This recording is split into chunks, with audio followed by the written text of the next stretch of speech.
just gives the message.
Have to go when you are, Brendan.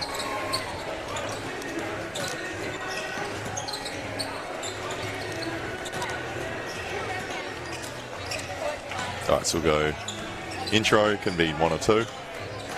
And then we'll wrap from Tuesday, go through some things. Then injuries, and then starting 5 will allow us to talk to all the youngsters. Oh, look at that.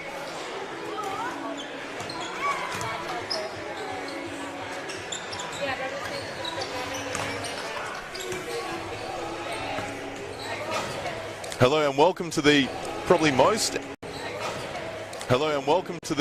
probably most anticipated, hotly anticipated preseason NBL basketball game in league history. I'm your host Josh Garlip, and we're here for another scintillating matchup between two of the team's most intriguing sides in the competition. Alongside me is 4-time NBL champion Greg. Hi, Greg. It was a bit of back and forth. I turned my car around about 4 times, but we made it here. Yeah, what a roller coaster of emotions. No game, no game, no game, game again. I'll tell you one person that's not happy, it's my wife. She thought I was coming home to feed and shower the kids. But who really gives two toots now? We are back here. It's basketball, it's pre-season action. Obviously with these two sides match up on Tuesday. One thing, it's a unique situation, and just like the whole 2020 year, these sides are going to face challenges throughout the season. Maybe it's not as unique as a game potentially being called off, but it's not unrealistic. And so if there's one thing for these players and coaches and organisations to learn from, is that this could happen. It's expect the unexpected. And yeah, there's going to be a challenge in how they adapt to, potentially a game being called off and now playing, irrespective if it's pre-season or not, they've got to be ready to go. That's right, and maybe we can bin the term unprecedented because it's more like deja vu in 2020 with the Wildcats going through this with the grand final series. But we have basketball here today, and there was basketball on Tuesday night between these two sides, and there were some impressive performers. I'll start with the away side. The Hawks didn't come away with the win, but there was some good showings from some of their stars, new stars at that. Tyler Harvey, 8 of 10. This guy can heat up quicker than pretty much anyone I've seen in the last couple of years in the NBL, nailing triples from everywhere, and he was a really silent assassin there for a while because Justinian Jessup took a lot of the spotlight. Yeah, absolutely. He was, both of them were special play, sensational at the end, and I hope they, talking about pre-season, this is about getting new players integrated into systems, about even established players or even new players establishing roles within their systems and staking claim for minutes. And we saw 2 guys like that that were going, they're players to watch, MVP candidates, the next star signing. All promising signs for that Hawks lineup. On the other hand, we saw two guys that I think, in retrospect, will have to come out with a different mindset. We look at a guy like Clint Steiner that played with unbelievable confidence to the back end of the season and came in with this game, had 14 points, took 14 shots, irrespective of his shooting percentage, came with that mindset. It's preseason on a stake of claim. Tariko White's no longer here. I want to put my hand up with more responsibility. A guy like Isaac White that's just signed here with the Hawks only played 8 minutes but didn't shoot a shot, all right? And as soon as a guy like Corey Shervill comes in here who's a developer, Isaac White has a green light from all accounts and he's going to do that. And the same as Justin Simon, a guy that's been touted as a Bryce Conn stopper. I'm sure he would have been disappointed with his performance, but that's the beautiful thing about it. They respond, come back on Thursday, and I anticipate he'll be ready to go and be a bit of an X factor tonight. Well, he's a chance to respond here tonight. He is in the starting lineup. We'll get to them in 1 second. Just going with the Wildcats that impressed on Tuesday. Obviously, you can't go past Bryce Conn. Despite not having a pre-season in Europe like he normally does. 25 points in 27 minutes. We saw that. Despite not having a pre-season in Europe like he normally does. A bit of a shame that 25 Todd Blanchard was being ruled out with a head knock prior to the game. But a bit of a shame that Todd Blanchard was being John Mooney. He had a solid game, but I think really asserted his... what I would love to see is John Mooney. He had a solid game, but I think really asserted his dominance, straight away. Deep seals, get himself rolling, even shoot a couple. I know his range is there. He's, has the ability. We see that. But again, this is what preseason is about. Start figuring things out a little bit. There's no doubt. I know the guys trained yesterday. Actually, pretty solid training session, and that's another challenging thing that might happen in the hub where they got to play 3 games in 5 days. Not saying that there is a hub, but there's a possibility. And so, I hope John comes out straight away with an aggressive mindset and asserts his dominance. Just going through the injuries for the evening, Todd Blanchard had a concussion or a bit of a head knock in some regard and won't be playing there tonight. The new recruit for the Wildcats, Wani Swaka-Lobaluk, still out with the groin injury. That's one to watch in the weeks to come. Deng Adel had that, what we thought was a knee complaint, turned out to be a calf. So potentially good news for the Hawks with that superstar showing some absolutely amazing flashes on Tuesday. And Cam Bairstow still with a knee soreness and out for tonight's game. Greg, why don't you take us through the starting lineups, firstly with the visitors? Yeah, so we've got Justin Simon, the import that's been brought into the lineup. So we'll obviously see him for bringing a little bit of energy right there. Deng comes in. Will remain. Justinian Jessup, Sam Froling and Tyler Harvey to continue his extravagant play. And for the Perth Wildcats, Luke Travers remains in the starting lineup, the young development player from Rockingham Flames. Mitch Norton, Bryce Cotton, John Mooney and Corey Shervill comes in, the Lakeside Lightning product, I think, and former Willerton Tiger. So he wasn't shy, and I know there was a lot of excitement and buzz. He's got a very great body, great read, and if there is something that I can promise, he's shooting within touching the ball in his first 3 possessions, because he had no conscience straight away from the get-go. So it's a good sign when the youngster has no conscience. I spoke to Trevor Gleeson yesterday. He admitted he didn't really know much about Corey Shervill. When he came down to training, Jacob Chance, the assistant coach, tipped him as a really good junior, but he said he's been pleasantly surprised and said he's actually been the hardest worker out there. So some other guys came in highly touted, but Shervill has really made his mark, and he gets the start here for a pre-season game tonight. And we spoke to earlier, more drama this afternoon than Summer Bay, rather, Greg, but we've made it here. About 50 seconds till we start. Who's your tip before we get into the game? You tipped it correctly pretty much on Tuesday. I was wrong. Who's your tip for the second game? Yeah, I think, look, in terms of the challenges that were faced, this is something the Wildcats thrive on as an organisation, as a group, veteran group. It'll be interesting as pre-season, because I would imagine there'll be a little bit of limited minutes, but I reckon Wildcats by 8. Wildcats by 8. I'm going to go with the Hawks. I reckon there's going to be a response from the super coach, Brian Gorgon, and it's potentially going to be them by 10. So, 16 seconds till we start here at Bendat Basketball Stadium, normally the home of the Perry Lakes Hawks, but tonight it is the Red Army's sanctum. We have the players walking out now. Bryce Cotton leading the way and 2 DPs out there for the Wildcats. A great opportunity tonight to not only check out some of the players, your favourite players in the NBL, but also some up-and-comers. Luke Travers with 9.7 rebounds, 3 assists on Tuesday. The 19-year-old so hyped going into it. We spoke to Trevor Gleeson yesterday. He said this guy could be anything.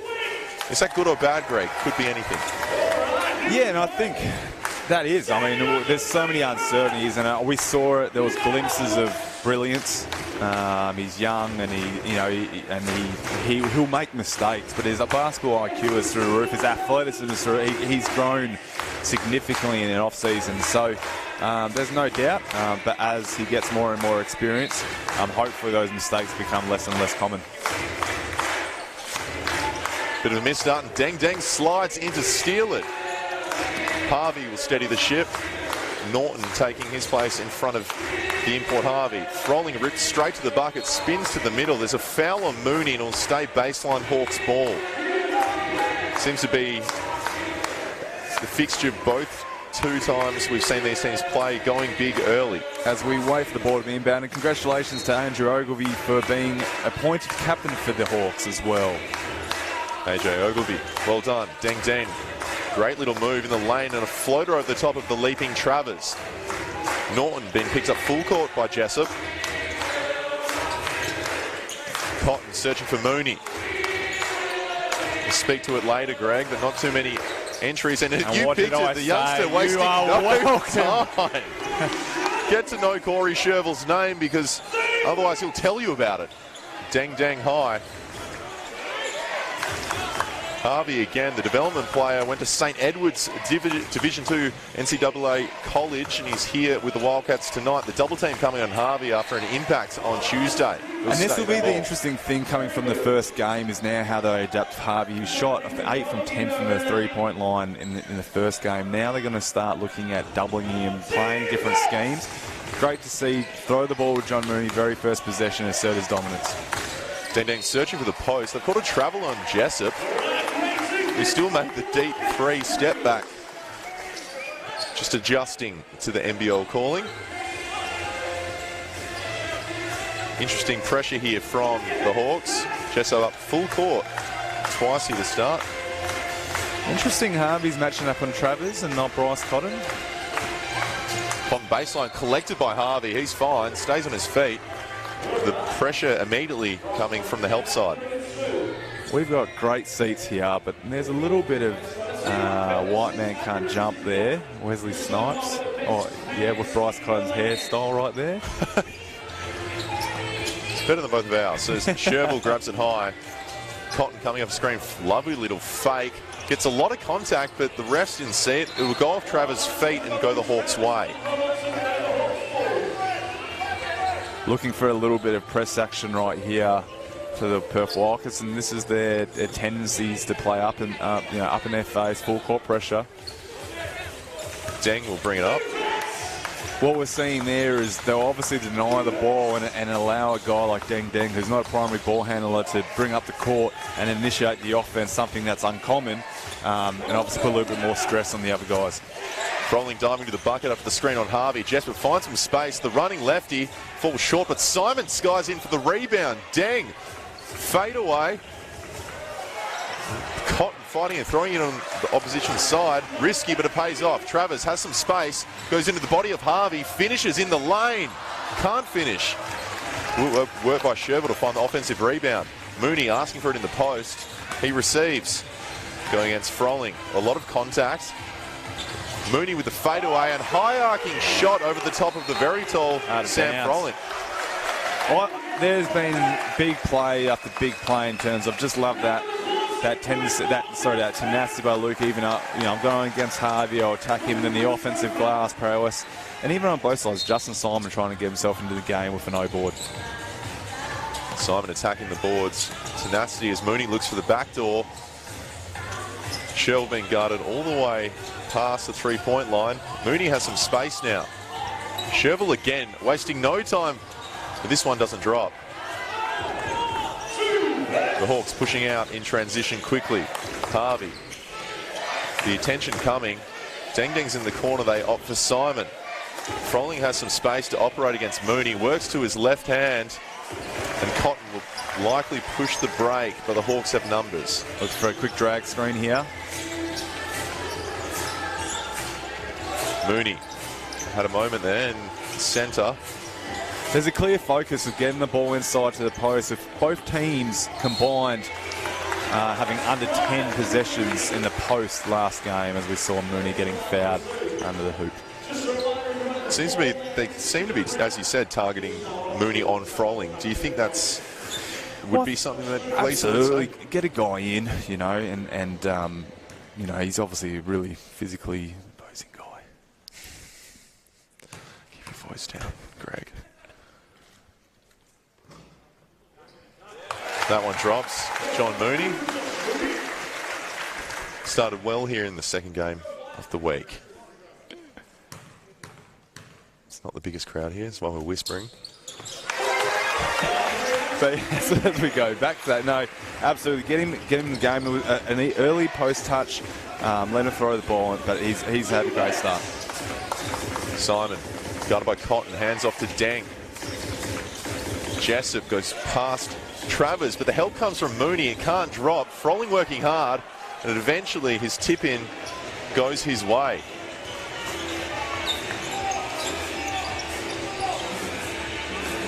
Sherville cuts through. Mooney working again. Sherville has some space, goes baseline, straight past Deng. Eventually contact, the push out, potentially armbar. Sherville will shoot too. I mentioned earlier he wasn't gun shy, but that was a really positive move by a young player. Averaged 11 points and 4 rebounds around there. Almost every year since going over to college, Corey Sherville. Shot 46% in the West Coast Classic from 3 this season, even though he played only about 4 games, but can shoot it. And he was shooting about 13 or 14 shots a game from the long throw, wasn't he? Yeah, there was one game on which he had 14 threes as Simon looks for Deng in the corner, puts up a deep shot. Simon, again, working really hard on those O-boards. Good signs from him early. Harvey launches it. He hit 6 on Tuesday, and Mooney skies in. And that's great hustle from just Simon, playing to the plays finished. Third offensive board there, Greg.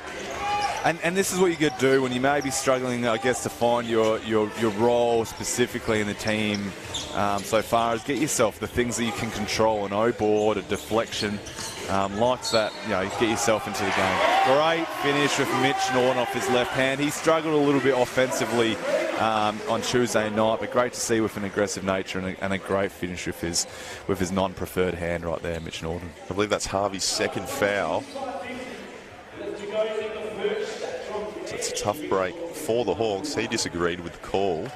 Oh, what player ever agrees with a foul? I agreed with all my fouls. That is not true.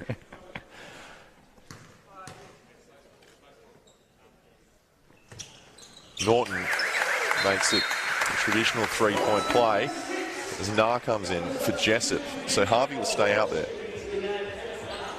A slice 4 action right here. So usually a slicing action is a pick and roll action. So it'll be intriguing to see what happens here. Deng high, bring the ball up again. Hesitates twice, gets some space, but dishes out to Nah. Harvey will be isolated up top. Froling eventually comes. The double goes for them. He'll have to dish it up. Simon, aggressive with his right hand. The running hook, but Luke Travers skies in for the block. He read that from about the first part of the drive as Cotton searches again low for Mooney. Quick bounce there of Travers. Ooh, lovely finger roll layup. Scoop, Mitch Norton. Hard to teach that.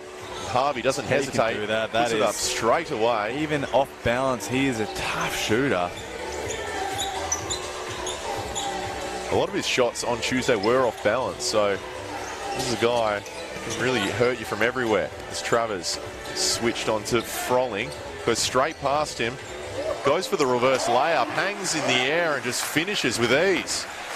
That is really promising signs from both Luke Travers and Corey Sherville the start of this game. That was a very good take. That's right. The Wildcats still without missing one roster spot. If these guys can deliver, they'll get a piece of that if it's the start of the real NBL season. As Nah probes to the bucket. Nice little fadeaway, but just slightly short. Froling again. Working really well, Sam Froling around the offensive glass. Between him and Simon. Working extremely hard. As Sherville again has it high. Travers will scream off the ball from Mooney. Cotton working here. Mooney has some space. They eventually go to him. Travers in the corner. They opt for Sherville. Good pressure from the Hawks. The help comes from Froling, but Sherville just finishes off. Way to stay with it. I mean, not sure if he's allergic to getting inside the paint because he shot every shot outside the three-point line, but great possession to stay with it. Froling just missing that one under the bucket. As Mooney pops. Norton working hard. He can shoot it from deep, but that one falls short. Final senior year at Notre Dame, shot 29% from deep, but did put up quite a few per game. But it's a good thing to test the waters. I mean, if you're not going to even look to shoot at all, yep, they're not going to respect it. Great job by Luke Travers there. Obviously got a great block on Justin Simon before as he's puffing here. He runs into the corner to try and hide to not get the ball, but hands in the knees. But great job by him. And Justin Simon, another steal. So great job. Absolutely fantastic, Justin Simon. Huge dunk there by Simon. Fantastic turnaround from Tuesday night. He's been everywhere. It's all the effort plays and that time to steal. He was talked up as the defensive specialist. There's been improvement here with the start at Bender. Mooney found some space. Deng Deng went up for the block, but they've called the contact. We'll find out who the foul was on in a second. It's by referee Christie. I mean, when the Wildcats are up by 4 points and Bryce Connon hasn't troubled the scoreboard right now, that's very positive signs for the club. There's a few substitutions made by both clubs. Max Darling in, AJ Ogilvie and Isaac White, another guy that I think, you know, as we spoke about earlier in the game, definitely needs to just throw up a couple. So Justinian Jessup and Deng Deng, I believe, are now on 2 fouls apiece. John Mooney rewarding himself on the free throw line.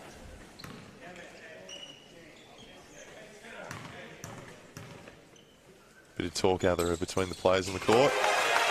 His Darling's in there, the Kiwi. Look at those pythons. He is a big man. Pushing the break, Darling. Very skilled for his size. Would have loved to seen Clint jump the gap there. Jesse had a great trap early, just right on the base. I would have loved Clint to try and go for that one. Ogilvie setting the screen. A lot of attention on Harvey as Nah finds space. Looks for the nifty little pass to AJ and it pays off. Mooney waits no time, spins to the middle. Yes, good job, John Mooney. Just didn't give him any chance to set their feet, did they? No chance in transition. So obviously he had some good feedback between Tuesday and Thursday from his coach, Greg. And John Mooney, I mean, coming in there, and obviously they're going to compare him to Nick Kay, which is a tough ask, but that's the reality. And he's showing great signs thus far.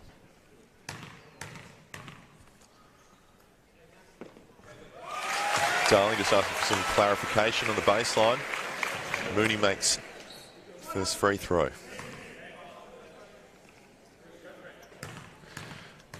Pretty good sign from the Wildcats so far to be 6 points ahead, and you've played 2 development players as your starters. Jared Bairstow to come in now for John Mooney. And Isaac White also out there. Look for a trap here for Jesse, usually on a young fella. If he can turn his head a little bit, you look at his eyes dangling, he's definitely going to try and trap kind of over the halfway line. Harvey High guarded by Cotton. It's ISO. 8 seconds on the shot clock. The screen eventually comes from Ogilvie. They find space from Nah. Darling hit one on Tuesday night from a similar spot, but that one just is a slightly wayward. Steindl had space on the wing. We're going to wait for a better shot. Wagstaff. He's been doing that for years, but not the first attempt. Steindl did well to stay with it. Bairstow just doing enough to tap it to his teammate. Bit of discussed before in the earlier play. Hard close up by Kevin White on Emmett Nah, who's not known as a shooter. Harvey. Cotton did well to stay in front, but Harvey, just good body work there to create some space and put it over the top. For him, yeah, great body control. Showing quite an arsenal of places he can score out there. Tyler Harvey over 2 games as Steindl finds a little bit of space. The Hawks will go the other way. A minute left in the first, 6 points in the game. Harvey, that deep floater, so successful in Tuesday night, and will go an and one straight to the line again. Smooth. Smooth. That left hand, Greg. Not too many guys pulling up for floaters from just inside the 3-point line. He's done it 3 times in 2 games now. As we wait this free throw, I think we're bringing in Lachlan Dent for his first action this whole pre-season. I think he's an Illawarra local. And veteran move by Harvey, missing the free throw so he could stay in. Well done. Very good move by Harvey there. As White comes high. Wagstaff with the screen. The pressure slightly increased, but a little bit of a lapse. A breakdown there in defense. And Jesse doesn't miss back-to-back open threes that often as Harvey goes downhill. Step back 3. Woohoo! This guy can heat up very quick. We said it on Tuesday. If you're not aware of Tyler Harvey, get accustomed to the name soon, because he is going to be a part of so many highlights over this NBL season. Behind the back, step back. My goodness. White open the corner close to the broadcast table. Nails that. Kevin White. That is a huge shot. Huge shot. Obviously a guy that's also not known to shoot high percentages at a consistent basis. But for Kevin White, we spoke about it with Mitch Norton on Tuesday night. If they can hit that shot on a consistent basis, 35s, low 40s, that's massive. Absolutely massive. Looking for a quick score here. Potentially the Hawks 5.5 seconds wondering what dinner's on the table. Ball comes in for the Hawks. 5 seconds. Needs to be quick. There's a terror screen coming from Ogilvy. Buzzer beater specialist. The runner. No, they've caught a double dribble. I haven't seen a double dribble being called since under 10s basketball. Apparently, it was that time. Trevor Gleeson made some adjustments, knowing the buzzer beater specialist hit 2 on Tuesday a lot last year. Look, this is the perfect time. Like, you shoot the ball. If you make it, you're a hero. If you miss it, it was never expected to be. Cotton had time himself. 0.8 seconds. That didn't go down. But the Wildcats, a solid start from them, while the Hawks recouped and came back into the game. A really good start from the Wildcats. We spoke to it earlier. Youngsters delivering after the faith from Coach Trevor Gleeson. Yeah, really entertaining game so far. I mean, John Mooney with 8 points, and we spoke about him asserting his dominance early in the piece, and I thought that was the mindset straight away from the get-go. Throw the ball into him, let him do work, and obviously reaping the rewards of that Corey Sherville, hit a 3 and would have had 7 points if he rewarded himself in the free throw line. But the other side as well, obviously Harvey came back and great start, just like he was on Tuesday night. 9 points in the first quarter.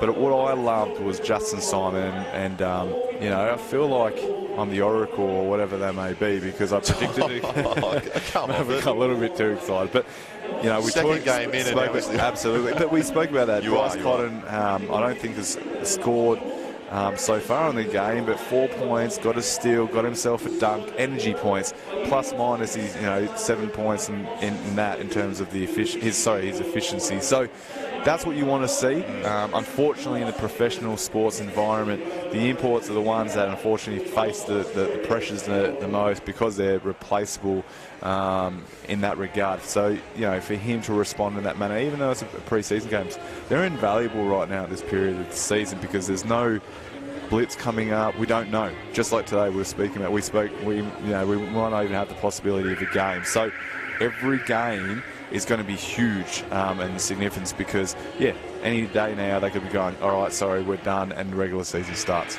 It is a cutthroat industry, particularly for imports in this league, but Simon doing everything right to assert that role. With 3 offensive boards. Tyler Harvey, though, he's 12 of 15 since playing in Australia. He has 4 of 5. He's 1 of 2 from deep, 3 of 3 from the floor. That step back behind the back, it's going to be impressive during the regular season. Absolutely, and we're seeing a lot of their tendencies. Illawarra has ran 39 middle pick and rolls on Tuesday night. All right, that was 45% of their possessions. In doing so, we see a lot of that action towards the end. There's a lot of fluff in between, and then we see him with a lot of isolation plays at the end. And you know, he's dominant. I mean, every single time now, there's an expectation he's scoring, and yeah, they've got a good one in that one. Yeah, that's right, and he didn't even play that much on Tuesday night, so strong signs here from both teams as Wagstaff will inbound to White here for the second quarter. 4 points in it. Plenty of basketball action at Bendat Basketball Stadium. Travers, a little bit of a walk, a little bit excited from that one.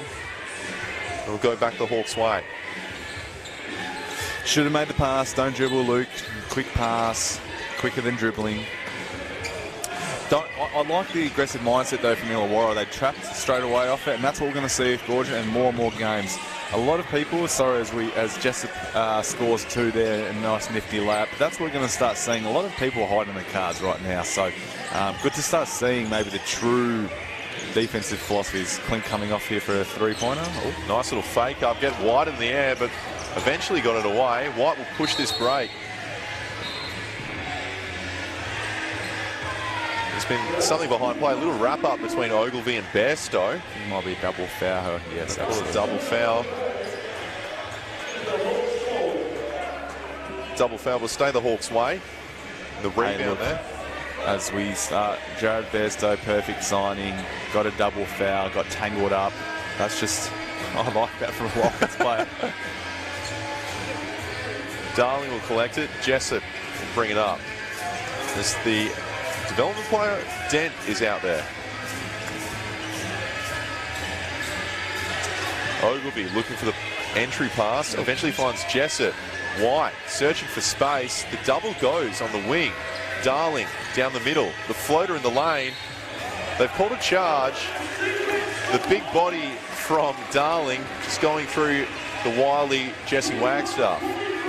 Yeah, and that's a veteran move. A guy that recognises a guy that might be a little bit out of control and can step in there. And this is the thing. Isaac White came off 2 double screens. A set-up play with Jessup in the post. He has to shoot that ball. White guarded by Dent.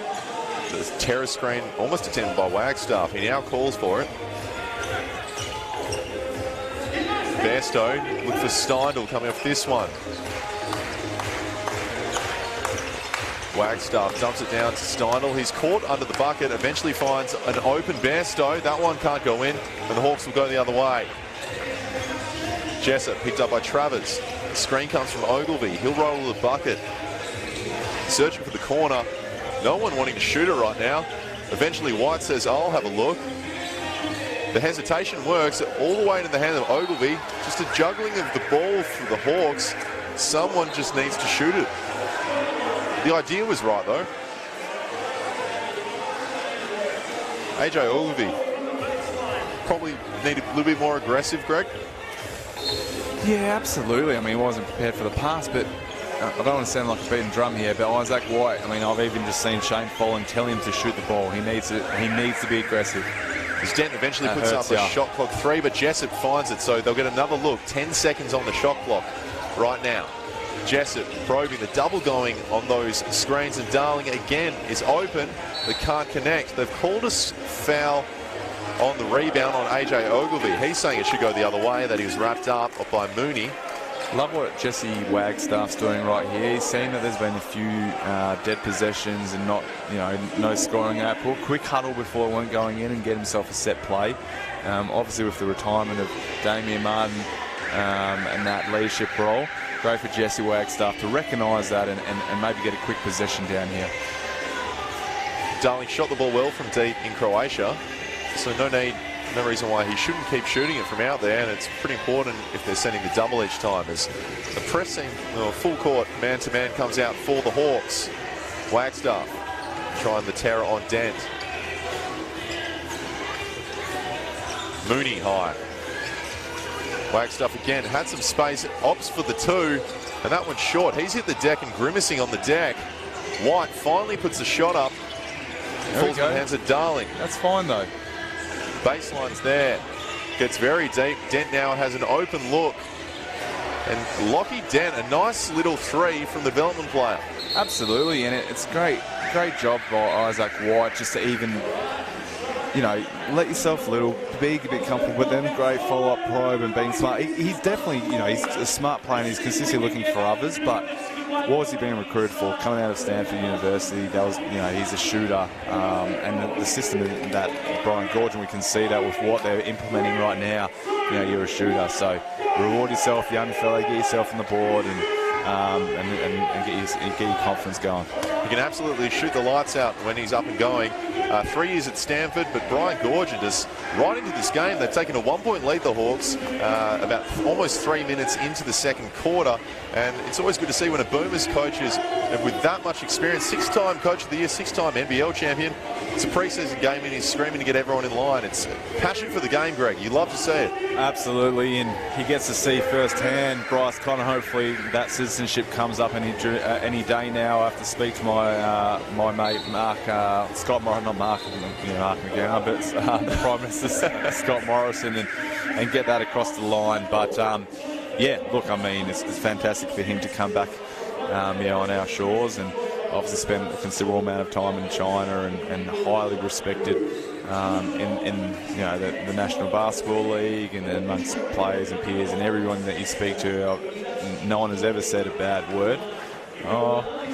Yeah, and coaching, they've absolutely thrived under his experience and tutelage, and that's definitely, you know, we've seen it this year in terms of recruiting a guy like Dengadell.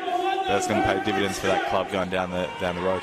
Dengadell out tonight with a calf injury sustained on Tuesday night. Hopefully it's nothing too serious, but considering it's not any sort of knee damage, you'd hope that that's the case. Norton gut by White now as we restart here at Bendat.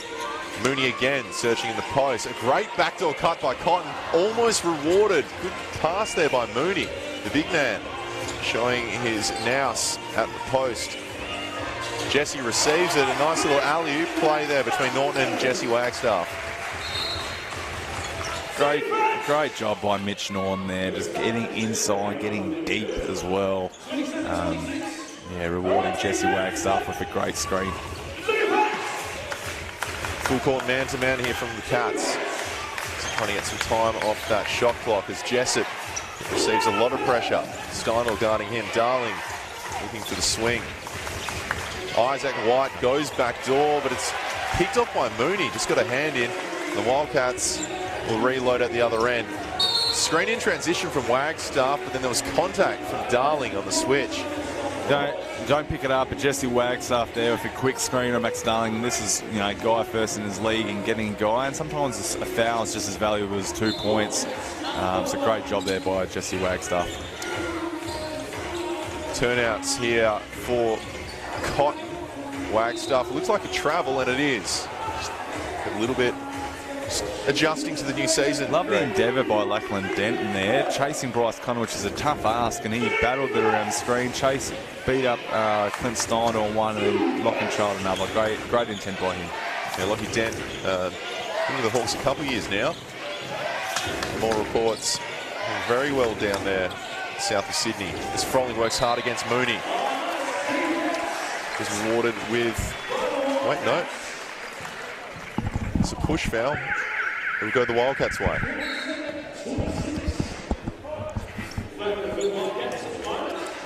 And the bonus early. And fouls definitely skewed the Hawks' way so far. Well, Max Darling now has 3 fouls.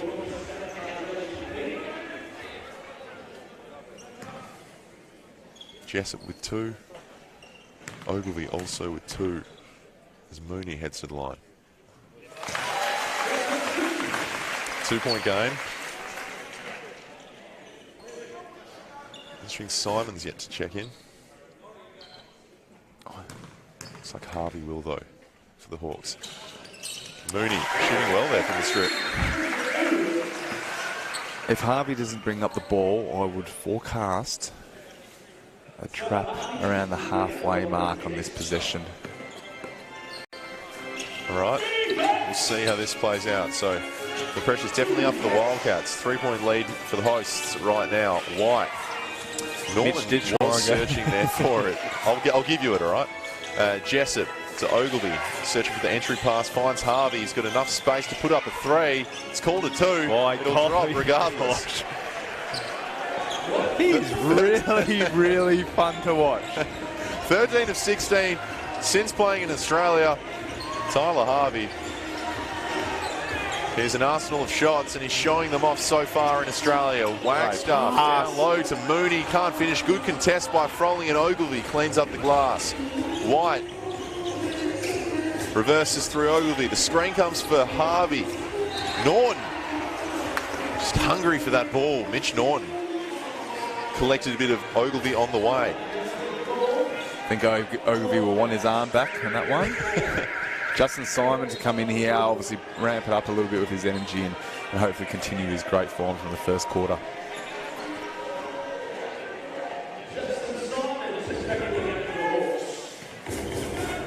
Froling to inbound. Little away screens here for Harvey. Eventually finds some space. Looks for Ogilvy low. Great pass. On the money there. One thing I've noticed this year is AJ Ogilvy is not shooting that through ball, and I don't mind it. It's not his specialty, and I feel like he tended to go to a lot more last year. Could have been an adjustment under a new coach as Mooney finds a cutting Norton to the ring. There's a bit of a bang by Ogilvy on the ring. He'll count regardless. Look to see this trap by Jesse Wagstaff or whatever at the moment. They're obviously not allowing Harvey to bring up the ball. Eventually Harvey finds it. He's got some room. There's a foul in transition. He's quick. He's very quick. Crafty quick, spent some time. Was originally drafted to the NBA, spent some time with the Orlando Magic. Before being one of the most impressive players in the NBA G League. Harvey again finds the smallest of spaces. He's going to eventually miss. I was walking out if he made that. Steindl. Of a similar ilk. Nice though. Good, Clint. Clint Steindl there, being aggressive. Lovely elevation. Wagstaff conscious of Harvey. Simon looking for Ogilvy. Eventually finds him. Jessup with the back door. And that's a great, aggressive, quick move by AJ Ogilvy. Obviously, he's taller than plenty of players, more physical than other players, and sometimes as a big fella, you know, they're going to, refs aren't on your side, but you can attract a double team. And in that case, he saw a smaller body like Jesse Wagstaff and thought, go with it. He should have been rewarded with 2 shots, but still. There's 2 7-footers out there for the Hawks, so a definite mismatch somewhere on the court as Jessup finds it in the corner. Lights out, Jessup on Tuesday. His footwork is absolutely sensational. Came off a flare pick. It was just, catch and shoot. That delivery to him was perfect. Norton again finding space. Great little scoop pass to Cotton as the defense came, and Cotton finishes. Really thought Mitch Norton's had a really great impact in the game. Now taking the 3 assists, and he's been very solid. Jessup again coming off a handoff this time for Ogilvy. Froling almost faked the pass, but eventually his defensive player did not want to shoot that. Enough. Mooney rolling on the screen. Norton front rims it, but the DP Sherville finds the O-board. Cotton working well against Simon. The Cotton stopper will head to the line to shoot too. It's well Simon to stay in front, just a little bit too much contact in the end, according to the referee. It's okay with the call. There'll be timeout here at Bennett Basketball Stadium. Greg, there's been a bit of a shift. There was obviously a deficit at the start in the first quarter, but now it's all tied up in the second. What sort of adjustments have you liked from the Hawks in the second quarter? Look, I think, quick, aggressive moves, and I mean, except from Harvey, they're both shooting from the 3-point line, not at an exceptional rate. 3 from 11 from the Hawks at 27%, with 2 from 10 with the Wildcats at 20%. But their endeavour has been good. They're crashing the glass. Obviously, we're sort of now seeing a little bit more of the tendencies of both clubs on the defensive end start getting brought up. We've seen something that's more common with the Perth Wildcats, trapping early in the possession, trapping at the halfway line. And on the other side, starting to see, inside, what will that look like? These quick, off dead ball possessions. The Hawks do a fantastic job in getting their scorers or shooters the ball in pinpoint shots. We saw that with Jessup coming off a flare pick to the corner.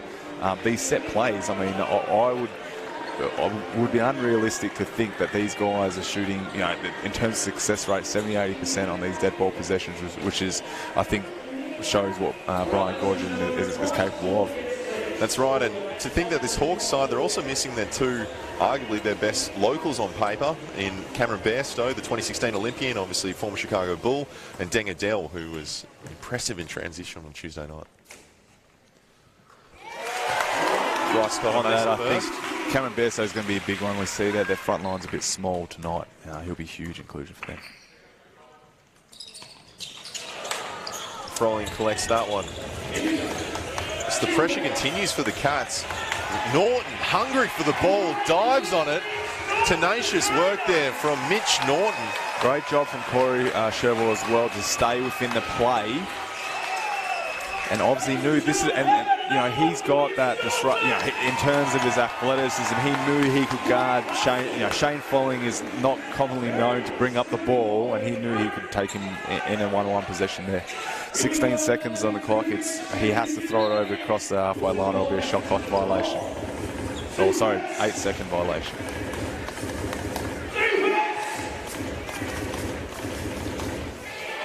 As the Hawks and Wildcats reset. Bit of discussion here from the referees. It's obviously above 16 seconds. But they don't show the point seconds. Yes, this is what you need. Yes. Technology. If we could invent a decimal point shot clock. Greg, they've tried. They've honestly tried, and it just doesn't work. All right, so leave it. They've changed it to 17. So there's 1 second on the shot clock. They've invented a see-through toaster. They can invent a shot clock with decimals. Yes. Here we go. 17 seconds on the clock. They'll need to get it over the half court to remain a Hawks possession. So it'll be somewhat of a heave. Thankfully an NFL play right now. Jessup gets it, needs to get it over. And they've called a backcourt violation. So that was confusing. I don't understand why they attempted to throw in the backcourt.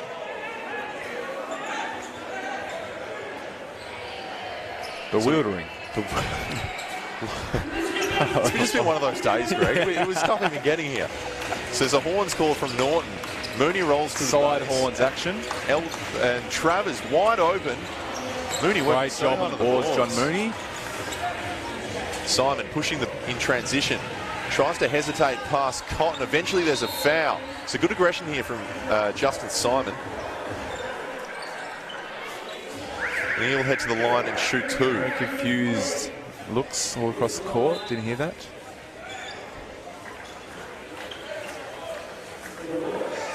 Boomers coach just asking for a clarification from our referee.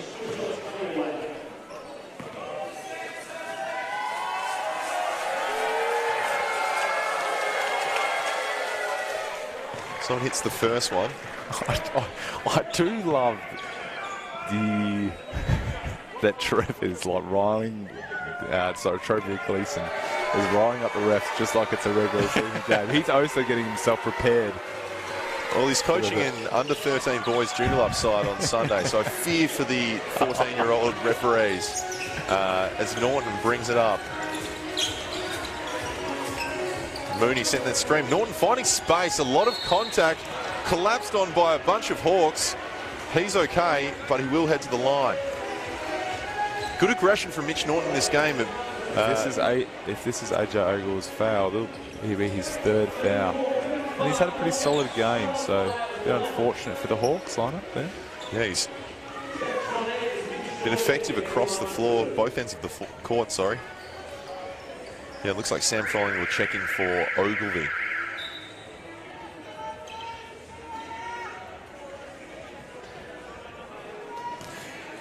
Mitch Norton's been quite pivotal in this game with his speed and his energy.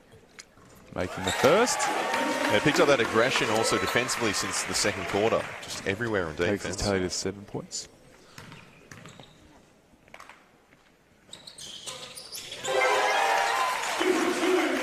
So the pressure continuing for the Cats. Cotton picking up Nah, full court. The horns on this side as well. Jessup popping, looking a little bit dangerous. Eventually Nah finds Harvey. Another three for Tyler Harvey. Not a great approach there from Mitch Norton, biting down, helping too much for that big dive and allowing Harvey to hit a three. So not a smart play by Mitch. Harvey with extremely quick release as Travers grabs it on the wing, searching for space against Jessup. Eventually opts for a little floater over the top, unlucky not to drop. I don't mind that approach, though. You're going against the draft.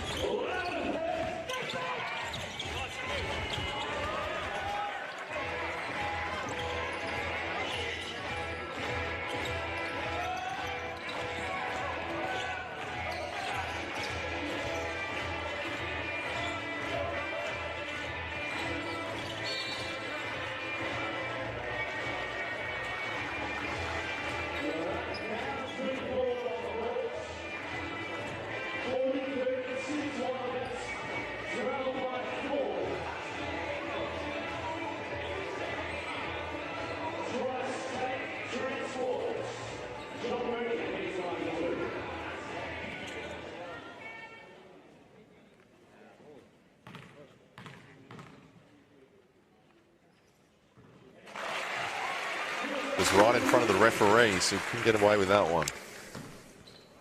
Or if you were ballroom dancing, would be accepted, but not on the basketball court. Expected more than anything as Jessup flies in for the board.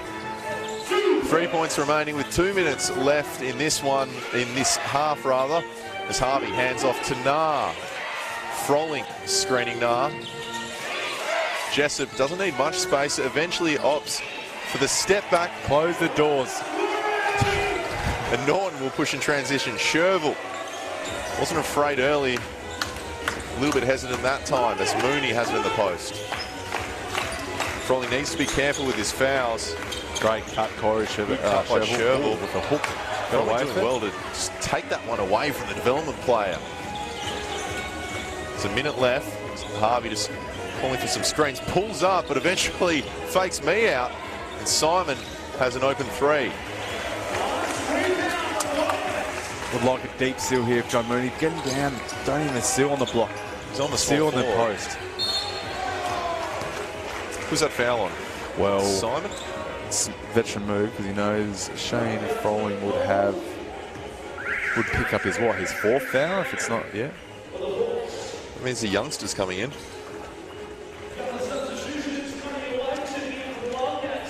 Gack, he got a bit of burn at the end of the game on Tuesday. Signed a 3-year deal, development player with the Hawks right now. It's been spoken about NBA potential. Very tall, very long, very athletic, and can shoot the ball. So he'll get some burn after foul trouble for the Hawks. Big man. Very active when he came on, wasn't he, Greg, on Tuesday?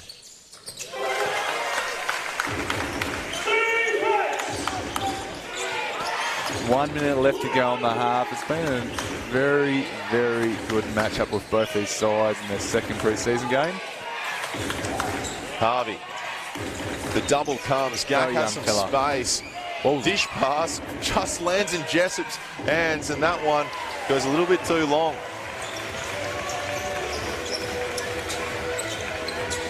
Cotton searching. Shervill in the corner close to us.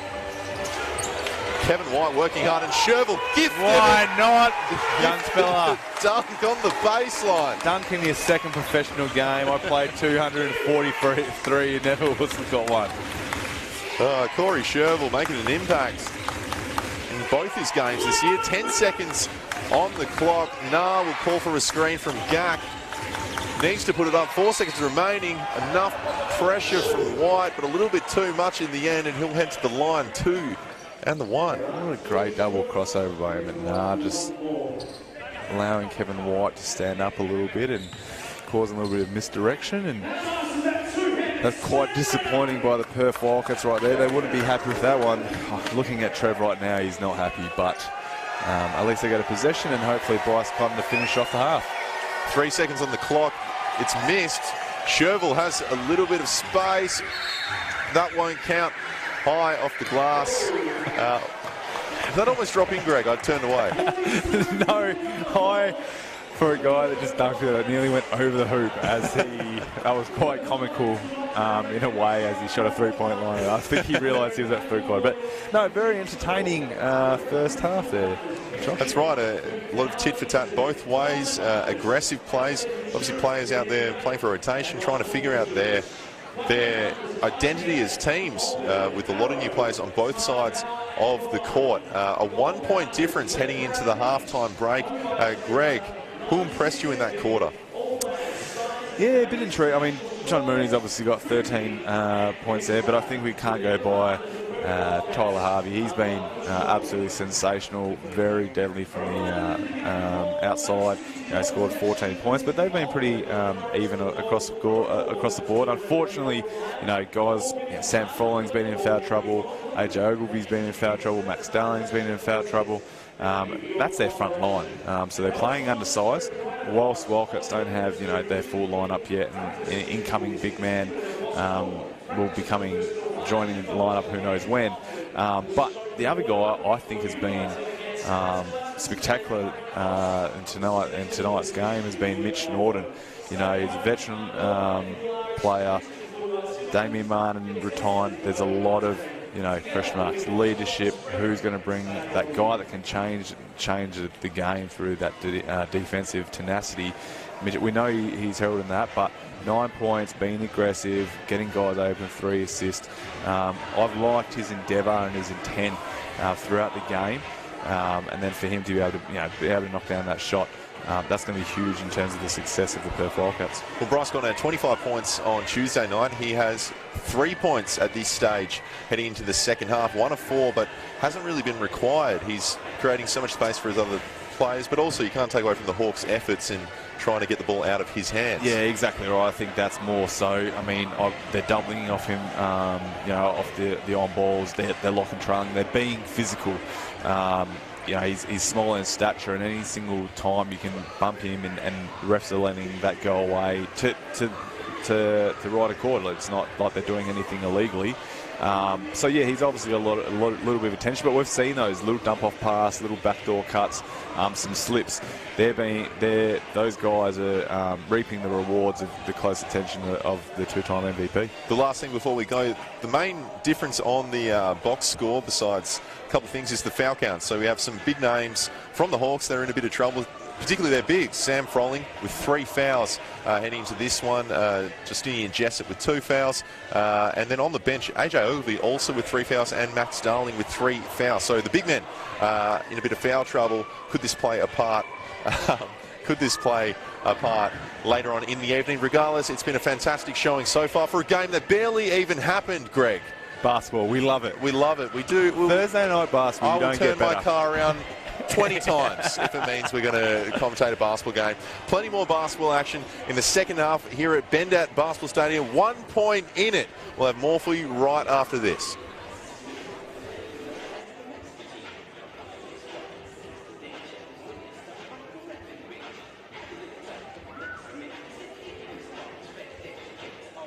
Twice here to start. Interesting, Harvey's matching up on Travers and not Bryce Cotton. On baseline, collected by Harvey. He's fine, stays on his feet. It's better than both of ours. So Sherville grabs it high. Cotton coming up screen, lovely little fake. Gets a lot of contact, but the refs didn't see it. It will go off Travers' feet and go the Hawks' way. Space, the running lefty falls short, but Simon skies in for the rebound. Deng, fade away. Cotton fighting and throwing it on the opposition side. Mooney had a moment there in centre. There's a clear focus of getting the ball inside to the post. If both teams combined having under 10%, Sherville cuts through. Mooney working again. Sherville has some space. Goes baseline. Straight past Deng. Eventually contact. The push out potentially. So far as get yourself the things that you can control, an O-board, a deflection, likes that, you know, get yourself into the game. Great finish with Mitch Norton off his left hand. He struggled a little bit. Harvey will be isolated up top. Frolling eventually comes. The double goes for them. He'll have to dish it up. Simon aggressive with his right hand. The running hook, but Luke Travers skies in. For the corner to try and hide, to not get the ball, but hands and knees. But great job by him. And just Simon, another steal. So great job. Absolutely fantastic, just Simon. Steele, he was talked up as the defensive specialist. There's been improvement here with the start at Bender. Mooney found some space. Deng Deng went up for the block. But they found some. Jesse doesn't miss back-to-back open threes that often as Harvey goes downhill. Step back three. This guy can heat up very quick. Jesse doesn't miss back-to-back open threes that often as Harvey goes downhill. Step back three. This guy can heat up very quick. He tended to go to a lot more last year. Could have been an adjustment under a new coach as Mooney great cut. finds a cutting Norton to the ring. There's a bit of a bang by Norton, brings it up. Mooney sent that stream. Norton finding space, a lot of contact, collapsed on by a bunch of Hawks. He's okay. Searching Sherville in the corner close to us. Kevin White working hard and Sherville gifted. Why not? Young fella. Dunk on the baseline. Searching Sherville in the corner close to us. Kevin White working hard and Sherville gifted. Why not? Young fella. Dunk on the baseline. Twice here to start. Interesting, Harvey's matching up on Travers and not Bryce Cotton. On baseline, collected by Harvey. He's fine, stays on his feet. It's better than both of ours. So Sherville grabs it high. Cotton coming up screen, lovely little fake. Gets a lot of contact, but the refs didn't see it. It will go off Travers' feet and go the Hawks' way. Space, the running lefty falls short, but Simon skies in for the rebound. Deng, fade away. Cotton fighting and throwing it on the opposition side. Mooney had a moment there in centre. There's a clear focus of getting the ball inside to the post. If both teams combined having under 10 possession. Sherville cuts through. Mooney working again. Sherville has some space. Goes baseline, straight past Deng. Eventually contact. The push out potentially. So far as get yourself the things that you can control, an O-board, a deflection, likes that, you know, get yourself into the game. Great finish with Mitch Norton off his left hand. He struggled a little bit. Harvey will be isolated up top. Frolling eventually comes. The double goes for them. He'll have to dish it up. Simon aggressive with his right hand. The running hook, but Luke Travers skies in. For the corner to try and hide, to not get the ball, but hands and knees. But great job by him. And just Simon, another steal. So great job. Absolutely fantastic, just Simon. Steele, he was talked up as the defensive specialist. There's been improvement here with the start at Bender. Mooney found some space. Deng Deng went up for the block. But they found some. Jesse doesn't miss back-to-back open threes that often as Harvey goes downhill. Step back three. This guy can heat up very quick. Found some. Jesse doesn't miss back-to-back open threes that often as Harvey goes downhill. Step back three. This guy can heat up very quick. He tended to go to a lot more last year. Could have been an adjustment under a new coach as Mooney great cut. finds a cutting Norton to the ring. There's a bit of a bang by Norton, brings it up. Mooney sent that stream. Norton finding space, a lot of contact, collapsed on by a bunch of Hawks. He's okay. Searching Sherville in the corner close to us. Kevin White working hard and Sherville gifted. Why not? Young fella. Dunk on the baseline. Dunk. Searching Sherville in the corner close to us. Kevin White working hard and Sherville gifted. Why not?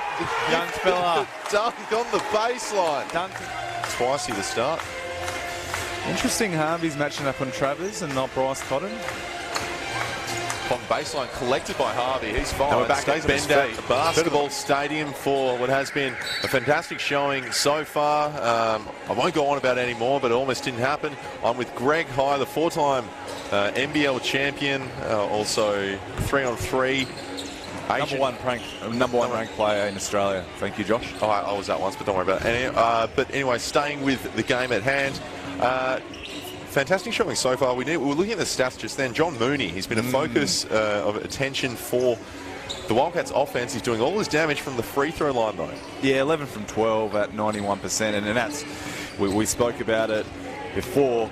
The front line of the Hawks is in foul trouble, and that could hurt him down the stretch. And we saw that. That would be something that the Wildcats had the intent in. Let's get to the foul line. Let's get early in the piece, because not only does that slow the game down, but it allows them to set up their defense. It allows them to set up the press. It allows them to set up the double teams, and that's what they want to do. One philosophy in place is get more possessions, in that regard, offensive boards, turnovers, but allow yourself to create extra possessions, and that is through the defensive end, which you can do that off the free throw line. So yeah, 11 from 12. They're 15 from 19 so far. Obviously with the strategy at hand, Illawarra only 2 from 4, but I think that's going to be throughout the season. Illawarra, from the premier end, without Cameron Bairstow at the moment. Obviously, once his inclusion comes in there, he'll obviously have that front line. But that's a guy like AJ Ogilvy, and we see that. Will that change? Will their mindset change? Will the refs start getting back into it? But I anticipate Bryce Cotton. He was quiet by his standards, and yes, he was deflecting, but he's going to get himself going. I wouldn't be surprised if they try and get him a few clear looks early in the piece. Hopefully for the viewers and the crowd here, that he stays and plays for the whole entirety of the game, and it's a close game, but hopefully he gets going quick.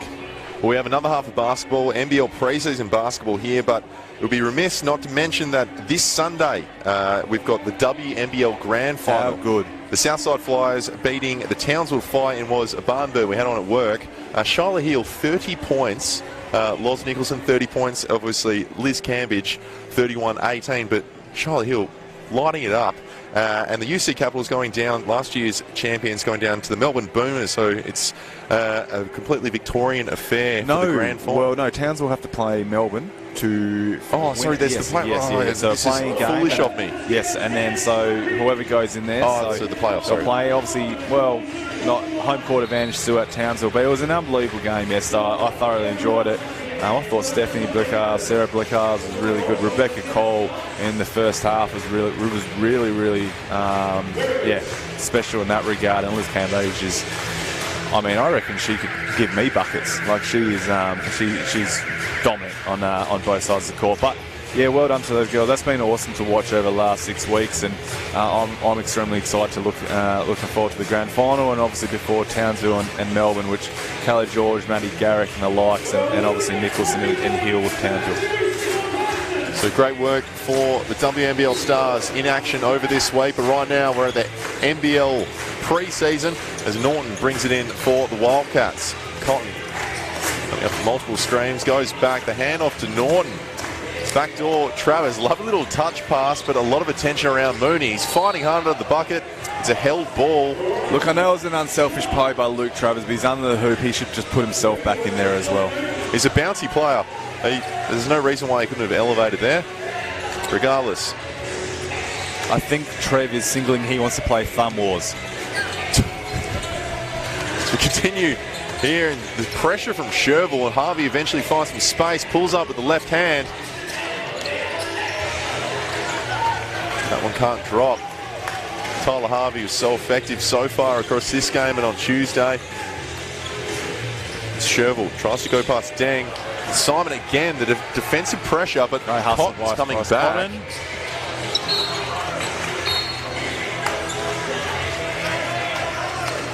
This one will go the Wildcats' way. Yeah, Bryce Cotton just chasing like a madman after Simon picked his pocket.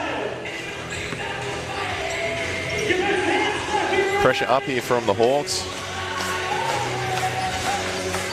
Falls in the hands of Sherville. Small forward. Searching for someone to take the ball. Norton on the far wing. 8 seconds on the clock. Norton searching, a lot of pressure on him. Mooney eventually finds some space. A clever little drop pass there to John Mooney. Hosts take a 1-point lead. Froling on the block. Needs to be careful, searching for Deng. The pressure again from Norton, just collapsing on the big. The Hawks just juggling the ball, 7 seconds on the clock. Harvey, no hesitation. And Jessup again, another man that can shoot it, but this time they'll settle for Froling in the post. 10 seconds after the O-board. Harvey going to his left, eventually finds Deng on the dish out, and that one drops. That's an important shot there from Deng. Great vision there by Harvey. Obviously a couple of O-boards there, so tough shot there by Deng. Froling's headbands come astray. Gets a chance to put it back on. Stay with the Wildcats. The pressure up here a bit from the Hawks, Greg, but also Mitch Norton still in every passing lane. Yeah, both him and Justin Simon have been quite active on that defensive end, deflections and getting a couple of steals.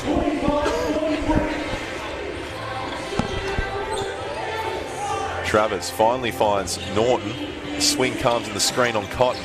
The double, always quick to Bryce Cotton. He'll have 4 seconds to put it up. Bryce Cotton with a hand in his face and drops it. Bryce Cotton was quiet in the first half, but like he's done in many times, he can heat up extremely quickly.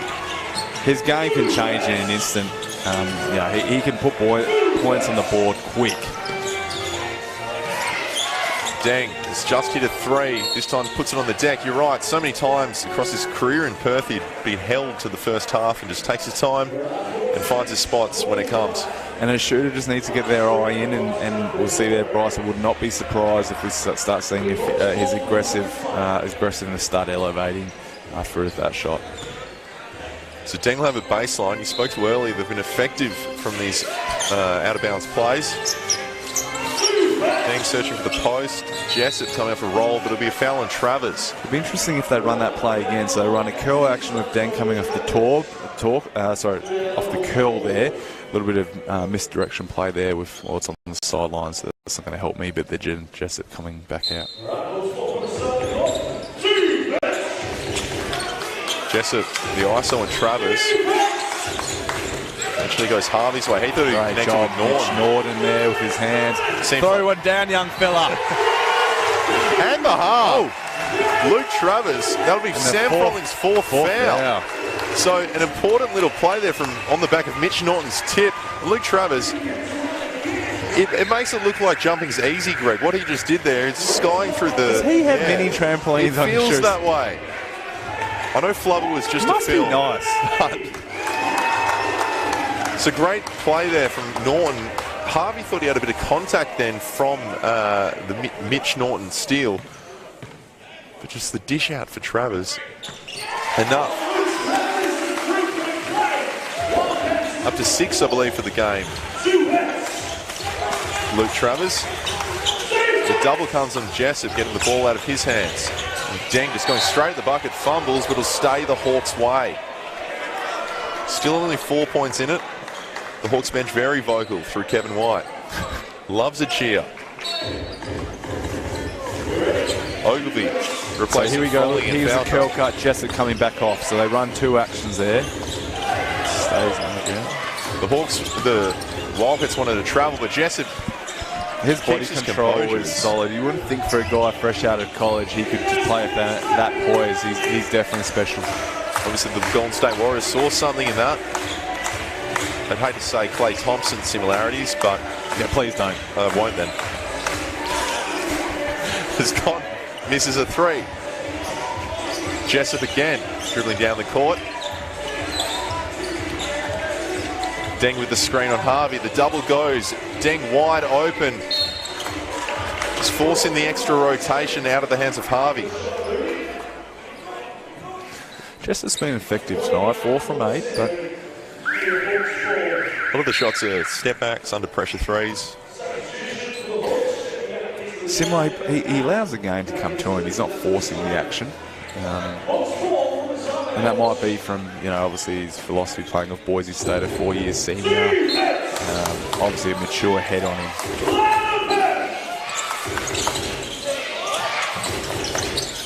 Jessup finds space on the curl. Obviously the pull-up is so effective on the mid-range. Seems to be very much within his capabilities. Mooney Trying for the back door. Travers has just got a dunk, and now he has that a is three. a big one because he was 0 from 3 on Tuesday night. Needed to get a little bit of legs underneath him. He's more comfortable in the smaller venue, Luke Travers, this week. As dished off to Deng. Deng aggressive into the chest of Travers, but Travers stays with it. But there's enough to be contact, potentially on the arm there. But a pretty good advantage from our commentators' table. Well, Trevor Gleeson not happy with that call, and unsurprisingly, Brian Goorjian loves that call. Trevor Gleeson, one of a couple of Australian basketball greats coaching on Sunday. Also Andrew Vlahoff, the 4-time Olympian, coaching at the state titles on Sunday at the very same stadium as Deng misses the first.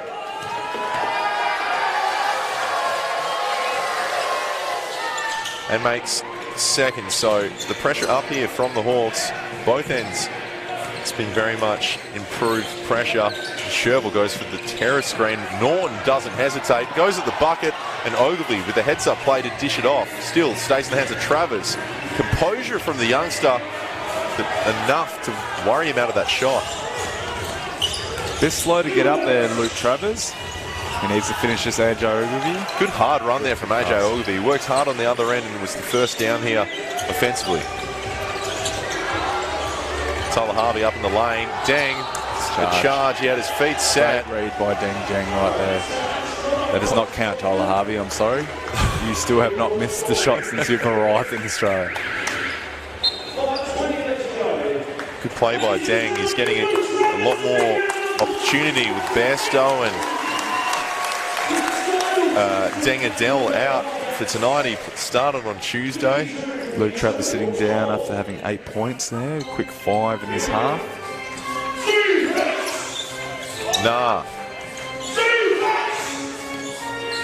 The Horns. The Wildcats conscious of Harvey. Deng open from the scorer's table. 3 and the foul. Deng. He's bounced around the... Yeah, sorry to interrupt you there, Josh. No, he's had a pretty special third quarter, been very active on the offensive glass, got a couple of steals, and then hit that shot, which he's not commonly known for. He bounced around the league a little bit since arriving in the NBL, but seems to very comfortable under Brian Goorjian and the Hawks.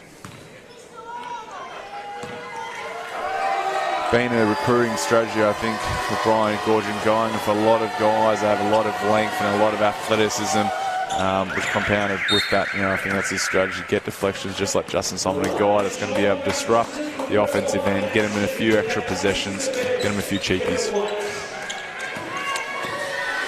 A 4-point game. We have not seen a Bryce Cotton 4-point play today. We haven't, which is a rarity. Steiner also back out there. Mooney fakes one way, goes into the chest of AJ Ogilvy. It's almost tipped in. Was that Corey Sherville? I think he actually got it out of there. Jessup. Through to Nah doing well. Just getting into the body of Kevin White. He's done that a couple quick times. Quick time out by Trev. He's not pleased. Been some very quick plays, and yeah, to be honest, you can't let a guy go down the corner, down straight the middle. Emmett Nah, he's in his third year in the Elmersons, obviously, pardon me, a very, very good career at St. Mary's. We've seen a quick sub here. Kevin White being taken out, Taylor Britt. So I don't think, obviously we spoke about it at the start, a long closeout by Kevin White and Emmett Nah, which is not on the scouting report. That's, yes, he's a very capable shooter, but he's not a shooter like Tyler Harvey or Justinian Jessup, and that's a quick sub. You think that was a reaction to the defensive play? Oh, absolutely. I mean, go straight. Kevin White's just stepped on the court, and letting a guy that's known as a penetrator more than a shooter to come straight down the line and hang in the air, especially a guy that's known for defensive. He's got to set the tone. So I don't mind the move by Trev. Hold a guy, Trevor Gleeson. Sorry, hold a guy accountable and look, Taylor Britt has the runs on the board as well. So reward the youngster coming in. Britt, 23 years old. He played at the Canterbury Rams, had a huge explosion after his first year with the Wildcats. back in the NZ NBL.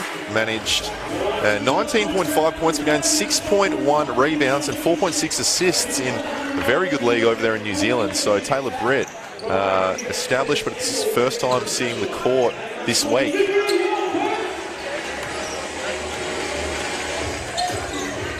Steindl, Sherville setting the screen and meanly diving into the bucket. Mooney puts up a three. Didn't look that comfortable. Wagstaff goes to check in. Deng searching again as Nardis has a bit of composure. Simon working hard in the lane.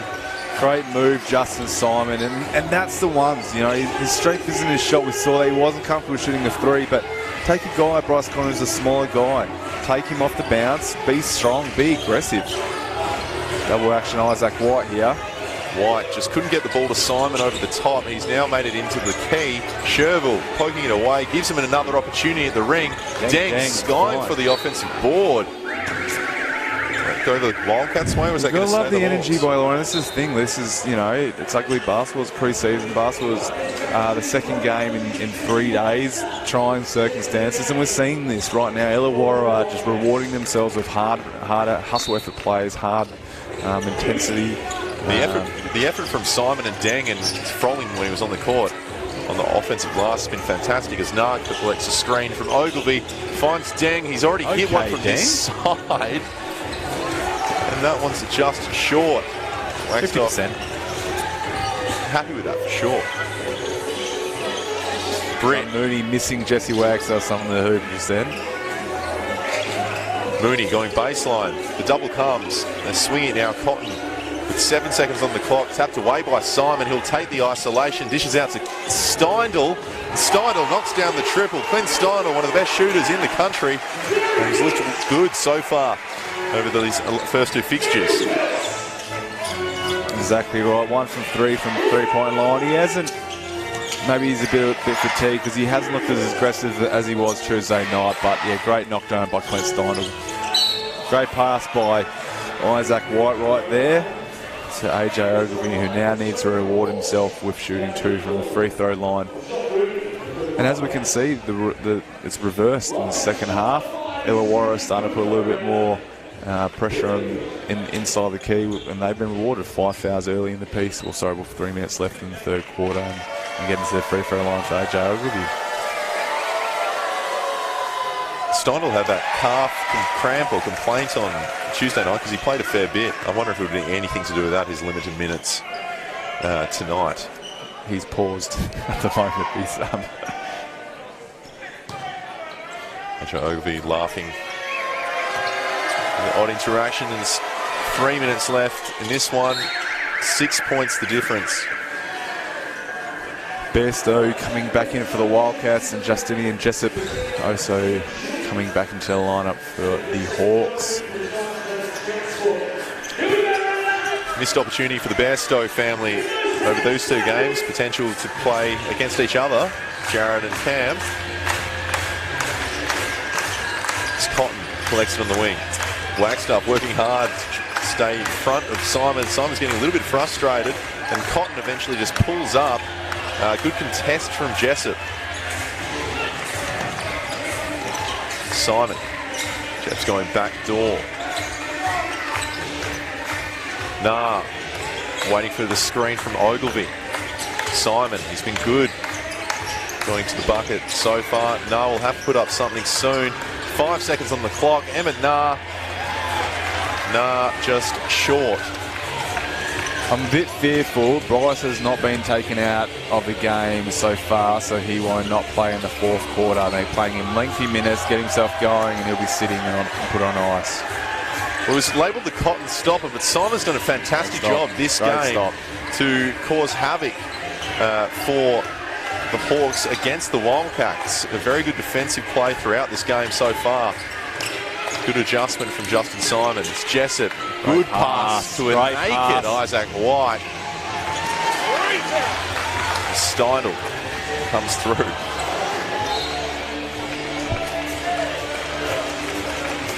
See what play action they play here, whether it's a single double for Clint Steiner or a little bit of box action to come off him for the corner three.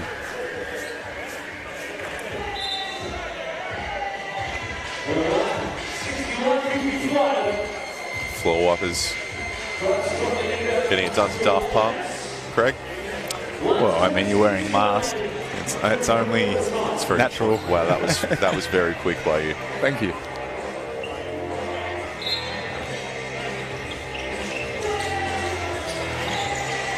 So you've called play for Steiner. It's ended up been ISO straight for post for Wagstaff. Jesse. Yeah, understood that. He's not happy, the vet.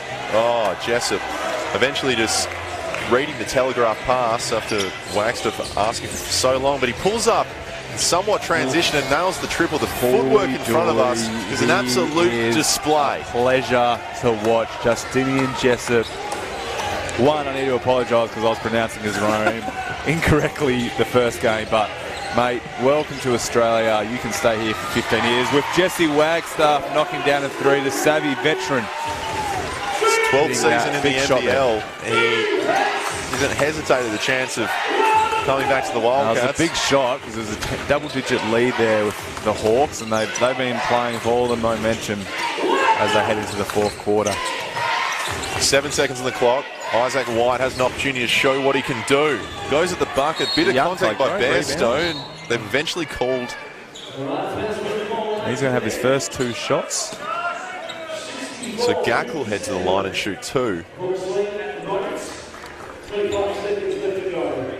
And this was Isaac White's going to have to learn as a rookie that comes in, is wherever in college or at elite level, don't play towards the foul. Keep playing, absorb the contact and finish. And he'll develop that as he gets confident, as he plays more games. But I'm crossing all my fingers and my toes as hope the young fella gets his first points in professional basketball.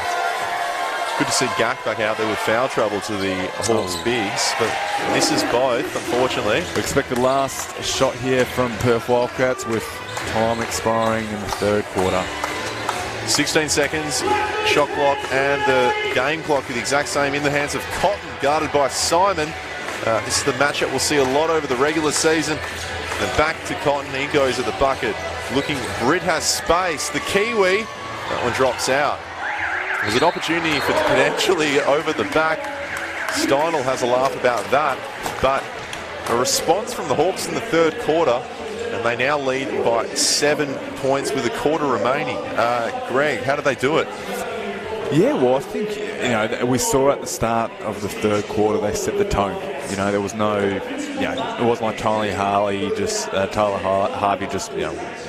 Racknelson banned and started hitting step-back threes. I mean, I thought Deng set the tone there, getting, on the board, hitting a three there. Justin Simon was really good. He rewarded himself with a real strong play, and then that allowed himself to free up a little bit. They got to the free throw line. That was a huge difference. The Wildcats couldn't actually be as aggressive as they were defensively and sort of set this tone. But I think that was the thing. The Hawks threw the first punch straight away from the get-go. Justinian Jessup obviously hit some tough shots. Deng went up to 10 points. It'll be interesting to see how long the Wildcats staff keep their stars out there for. Obviously, we've just seen Mitch Norton come back in there. How long does Bryce? He didn't come out at all. But look, I think these first, and I don't want to say it's common sense, but these 2-3 minutes set the tone. Is there going to be a few cheap fouls and they got to go, or they're back on it? But hopefully for all the viewers at home, they get to see quality basketball for the best players out there, because this has been really entertaining basketball.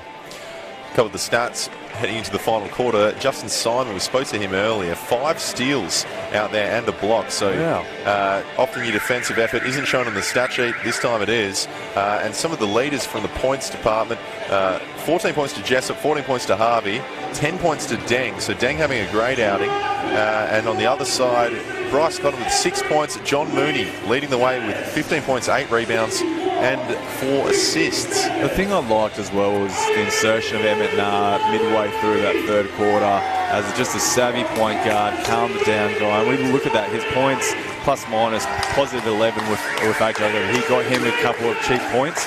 But I thought he really steadied the ship in that when they took the lead, got himself a few clean looks himself, got a few float game shots. So I thought he really was quite good in that third quarter as well. What's this song? At your funeral, you'll have Wolf Mother. As Bairstow has it high, we're into the fourth quarter. 7 points remaining. Triple screens to Clint Steindl here. Boom, shakalaka. Clint Steindl. Textbook play off a couple of screens. You just got to love what the Wildcats are about there. They recognise, look, let's get a guy there, quick shot, a guy that we know they're going to set triple screens there. And yeah, Clint Steindl, his intent there, he was shooting that shot no matter what, who was in front of him. 4 points rather, separating these as Frolling's back out there after a bit of foul trouble. Bairstow guarding him, looking to put a shot up. 8 seconds on the clock. Harvey, he has no trouble finding some space. This time the double comes. Frolling trying to find anyone. Simon running out of time and it drops. Justin Simon, great work. Report, if Shane Frolling wants to develop his game, the scouting report, his tendency is he always spins back to his left hand. With another steal, Justin Simon, that's his 6th. That's big. That is big. Well done. Well done. Nielsen, come on to will on the other Hawks to get to his level because he's got 6 steals.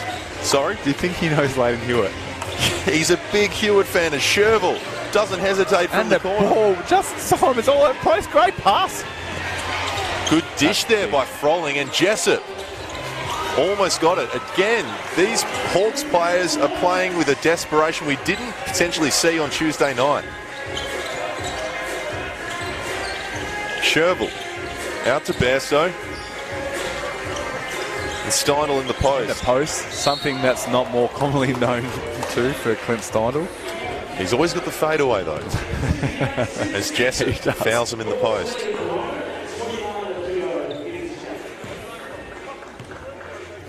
Steindl found a home here in WA after spending time in Cairns and Townsville and in Europe. Oh, Harvey picks off the wayward pass and just lays it up.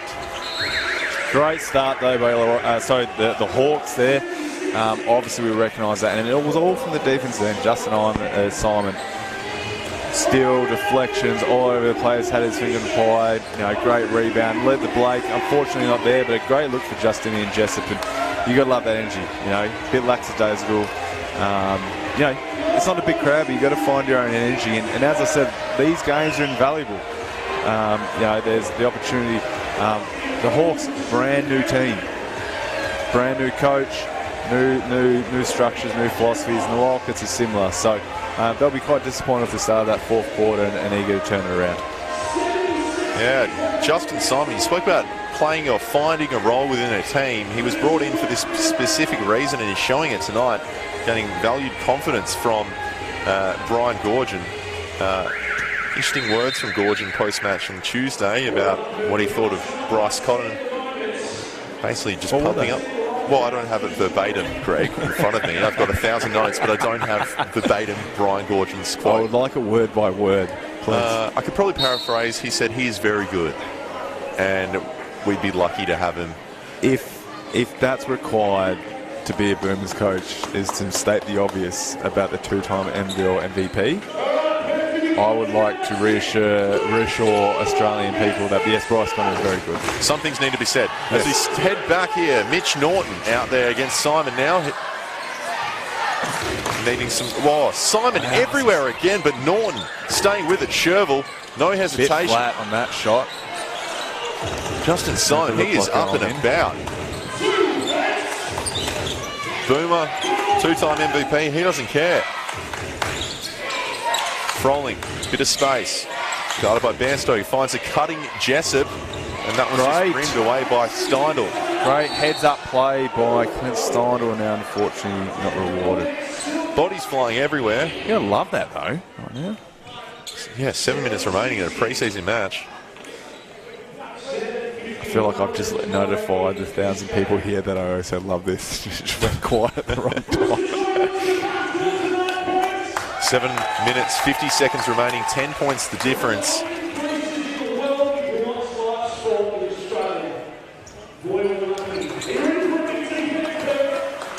grumpy Trevor Gleeson on the bench. I'm sure that's just out. Nah, that's him happy. That's him happy, okay. Bit of confusion with the clock. It's because of the lack of decimals. Yes, finally. As Deng gets it into Harvey. The horns again from the Hawks. Jessup looking for the flare. The rescreen of Harvey. Froling found space but decided to dish it out. Jessup, a lot of contact from Bairstow. Great defense by Bairstow. And this is the thing, this is like my displeasure. Sam Froling is under the hoop, basically. He's inside the circle. He needs to reward the pass by Harvey. Otherwise, the extra pass will turn into a contested mid-range jumper. With Clint Steindl hitting a three. That's 2 back-to-back threes in the fourth quarter with his eye in. Smart play, Steindl, and being a leader out there, willing the young D piece to get back in D as Deng goes straight at the bucket. A nice finish with the length over the and top. And flex. Flexing with Britt, guarded by Simon. Simon is hunting for that ball. and Steindl, on the other hand, looking for threes, the smallest of spaces. Good from Steindl so far. John Mooney, Kevin White, ready to back him after getting caught out quick. Deng high, juggling it. Tries to shake Sherville. Falls to the deck, and a valued stop for the Wildcats, trailing by 9 points. Britt through the lane, he collapses Justin on the Kiwi. Nearly got, Simon got his hands on that. That's another deflection. Are you going to chalk that up as a steal regardless? I would. It's a turnover.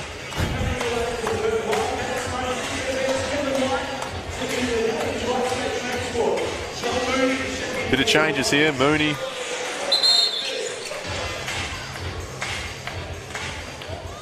Steindl saying someone's bleeding on court. There's some blood on court, so there'll be a stoppage to clean that up. Someone has to be checked. Bleeding, where's the blood? Okay, Dexter.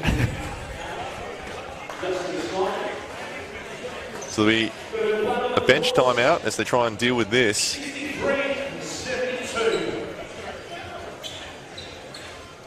Got the floor wipers to help with that. 6 minutes left, 6 minutes 20. What would you like to see from, let's start with the Wildcats, Greg. And they're obviously trailing by 9 points. What sort of changes first they have to make? Is it just personnel? And secondly, how do they do that? Well, I think at the end of the day, very lackadaisical with the ball. Justin Simon's had his hands all over it. A few times getting deflections, even that one double dribble. You've got to start at some point realising there's a guy there that, he's got 6 steals and he's impacted the play a few times. So you've got to start getting a little bit smarter there. But look, I think and I know they don't have any low post presence, but give the ball through John Mooney's hands a little bit, have some action on the weak side, allow curl into a flare, into maybe a slice action pick and roll game. Hasn't gone there once. Obviously Clint did hit back-to-back threes there, but at the end of the day, John Mooney was sensational in the first half. 11 from 12 from the free throw line. Just looking up now, he's scored 2 more points from there. So, look, I think getting him involved in the action, or getting him involved, you just can't rely on him just getting no boards or just getting that crash. So, I think looking at that, but then getting a couple of cheapies, exactly what the Hawks are doing to them. Turnovers, a couple of missed opportunities where they can then capitalise. So it would be good to get a couple of energy points there and bring this crowd into a little bit. It's a bit, the game sort of unfortunate for blood delay. Bring in a couple of nice plays, but look, as I forecasted, because I am the Oracle, Bryce Connon is on the sidelines, and I don't anticipate him coming back on. So they're going to have to rely on someone else to step up, and this is a great opportunity. Kevin White back out there after a bit of a break on the bench. And for the Hawks, Emmett Nah is also come back onto the court. So Simon having a break after, as we spoke to, having such an impact defensively.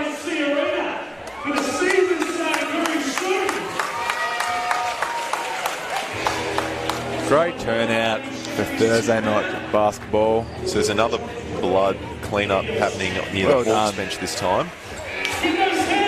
So Underappreciated but vital. Without him, the game doesn't go on.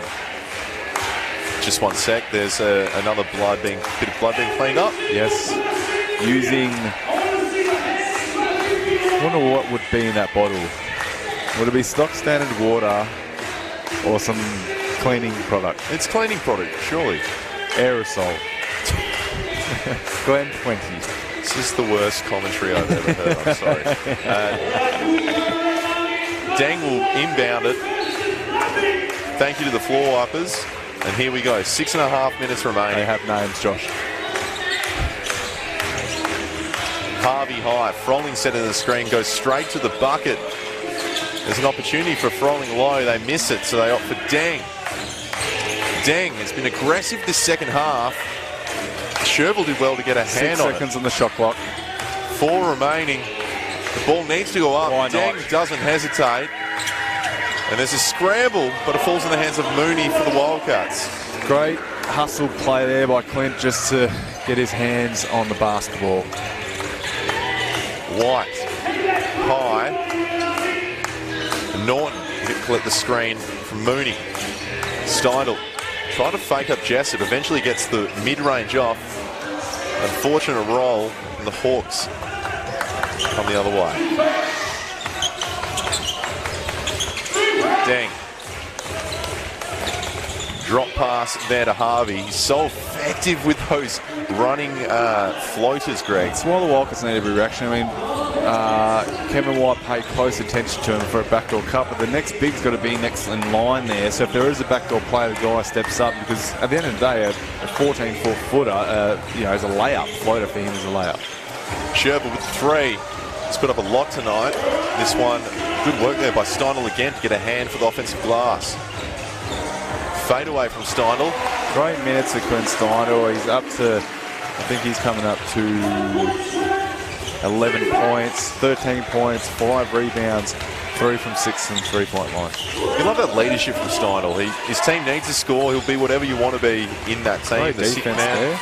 the defensive player, the leader, and he's playing well in this fourth quarter. But the Hawks have the lead, and Harvey puts up a deep 3. This 9 is a points huge the possession difference. here if they can bring it down. The stagnant screen there. The ball is just sticking in hands right now. It's just going very slow. There's a lot of what's going on standing and watching. Norton probing, trying to find someone, eventually finds Steindl in the corner. That one rattles in. The shooter's roll goes Steindl's way. 7 points now with 4 minutes remaining. Well within the grasp of the Cats, but the Hawks have been in control this second half. Jessup hands off to Harvey. There's a foul off the ball. That's against Steindl. He is keeping them in this game. 13 points in near to 19 minutes. He's been very, very good. Obviously had a very quiet start. Justin Simon back out there. Luke Travers also inserted into the lineup, replacing the other development player, Corey Sherville. A quick discussion of whether that was I would think, if I could read lips, I would tell you, but I can't. So I think they are talking whether it was a 3-pointer or a 2-pointer. 2-pointer from Clint Steindl in the corner. I think it was touched there, so he actually won't be rewarded with that. It'll be, hopefully, John Mooney buys him a coffee. Harvey high. Rips past. And Nah, great little fake. Harvey, probably one of his most open 3. Nah did extremely well. He's Really short poor in stature, but poor just the possession effort. there by the Perth Wildcats. They're hard close out of a non-traditional shooter, then clean up the boards, and Nah getting a layup right there. Great hustle on the other side there after Mitch Norton getting the foul there, but that's a bad possession. You've had a few very solid possessions there by the for the Perth Wildcats on the offensive end, but you need to reward yourself on the defensive end. One of the things can control in basketball is effort, and that's definitely changed tonight for the Hawks. We've seen it on both ends. Saw Emmett Nah, the point guard, ripping a rebound out of the bigs from the Wildcats. Mitch Norton converting his first. Look, with 3 minutes 30, you expect the pressure to increase here. So look for a full court pressure or a double at the halfway in. Put a little bit of size on the ball. Quick double here, Luke Travers there. Hugging the line is Jessup. White, the pressure continues. Eventually the Hawks get it over. 15 seconds on the clock. Harvey demanding the screen from Ogilvie. The pressure always on Harvey, and Jessup steps back. He's hit a couple already. Doesn't fall. So an opportunity here for the Wildcats to get some value points late in the game. Jessup skies through and blocks away the Norton shot. Almost was a trip. But again, the Hawks couldn't transition defensively. Great solid possession though, both ends there, right there. Wildcats getting the stop. They're starting to get those.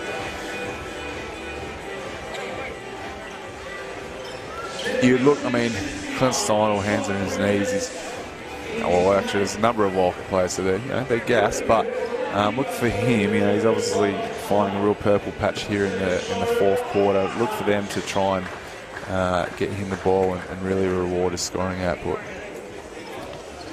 Who's been lent on it far more this second half, particularly this final quarter, is Clint Steindl. They've ran a pretty young lineup here tonight. Sitting on the bench is Todd Blanchard, Wani Swaka, who's young in his own right. I wouldn't be surprised if they run a John Mooney action pick and roll with Mitch Norton isolated, or an action. There you go. Steindl high, enough space, gets it off. That one can't drop. Travers flew through to try and put the tip dunk. Steindl fooled me. I didn't know he was going to get it.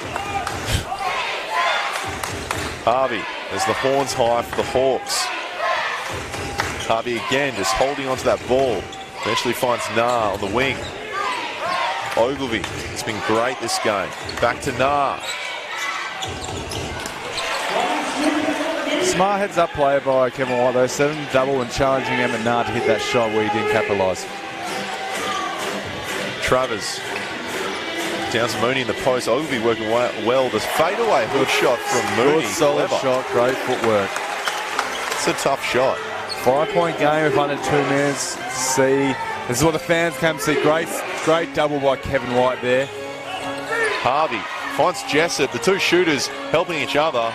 That one can't fall. Free basketball, free NBL basketball for those watching at home. Nothing better. Nothing better, Greg, is Justin Simon. Bad pass there by Kevin White. Again. And one. Simon doing all his damage defensively and in the lane. He's been clutch this game and arguably the difference, Greg, so far this second half. Absolutely. I mean, he started from the get-go, high energy, high intensity. He's been involved in all impacts of the game, been very disruptive.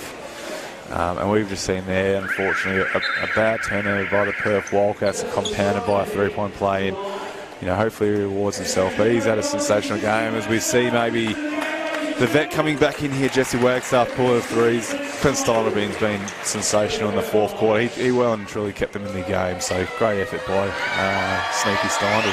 Simon had a year with the Windy City Bulls, Chicago's G League affiliate. Before that, was at St. John's. White, guarded by Nah. Minute 30 remaining in this one. 7 points. They'll need some sort of score, and it could have come in the hands of the development player. Corey Sherville. Pass by Kevin White. 4-point game. Puts them right back in the ball game. If you weren't aware, the development player is not afraid to shoot the ball, and it's the benefit of the Wildcats right now. Gleason's confidence being rewarded, but Harvey the other way. Yes! 4 points the difference. There. Great possession there.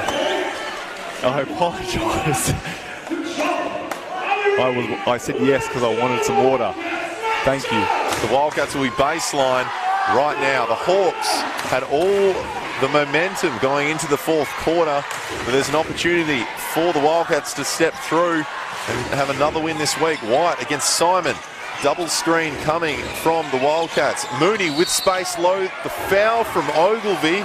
It'll be on baseline. They won't do 2 shots.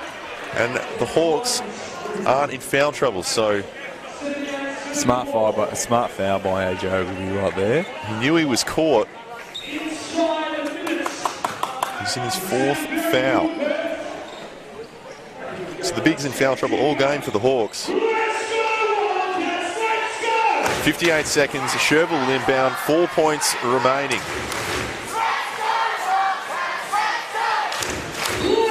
The game that almost didn't happen, now a spectacle at Bendit Basketball Stadium. White on the far wing. Simon guarding him. Wagstaff asking for it, but a great play there by Emmett Nardis to pick the pocket of the veteran in the post. You know, when you got a smaller guy behind you, throw the ball up, you know, let the big get it. Emmett Nar pulling it out for the Hawks, just taking his time. 7 seconds remaining. Finds some space past Kevin White, and he's done well tonight. In the lane, going at the defender. Possession, Emmett Nar. Well done, mate. Travers.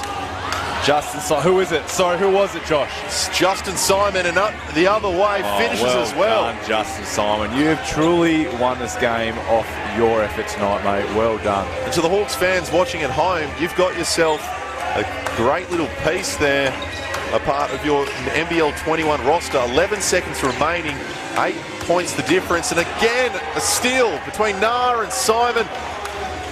They're connecting well. The chemistry building for the Hawks. The Wildcats will take a lot out of this. They split the difference over the preseason week in Perth. The Hawks and the Perth Wildcats. Eventually, the Hawks coming away with an 8-point win in the second showing, despite a couple players missing from both sides, but really positive sides from a group that have really only come together in the last month or couple of weeks. Greg, what can you tell us? Why were the Hawks so effective? Well, I think it was their effort, energy, intensity, and the man that we've named a lot, Justin Simon, rewarded. 8 steals, 5 rebounds, 14 points. I thought Emmett Nar as well. I mean, he just had a couple of big ones. 5 assists and a couple of clutch steals right there. 5 from 9 from the field.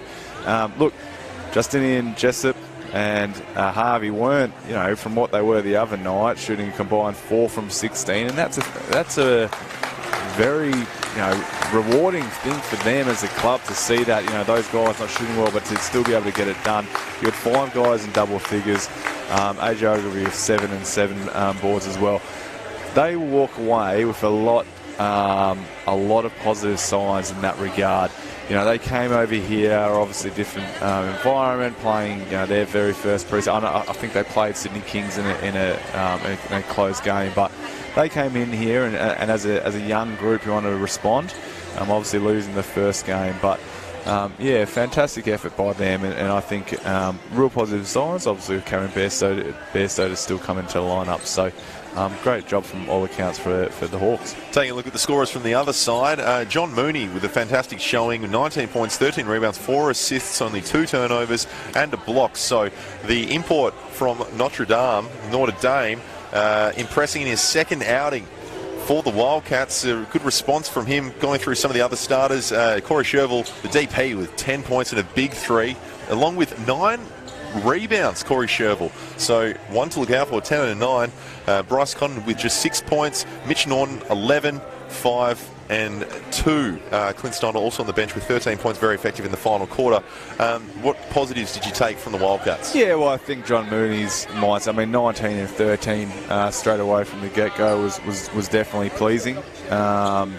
You know, I think obviously they went away from minutes and that sort of side, but that's part of the opportunity and how they grow as they continue to develop those synergies and continue to understand each other's games and knowing picking those bits and to understand there's still another roster spot to be signed with the potential of Bryce Connon becoming naturalised and then bringing in an import, which maybe puts him in a position, because right now he is playing as their premier post player as a 5-man, and I think, you know, he's, you know, as a 4 and to look into that regard. But yeah, look, I think what's been the exciting thing that no one would have expected was the emergence, or I guess, you know, Corey Sherville and Luke Travers. And I think Sherville today 10-9. Obviously 2 from 7 from the three-point line wasn't good, but Luke Travers was really impactful in his time.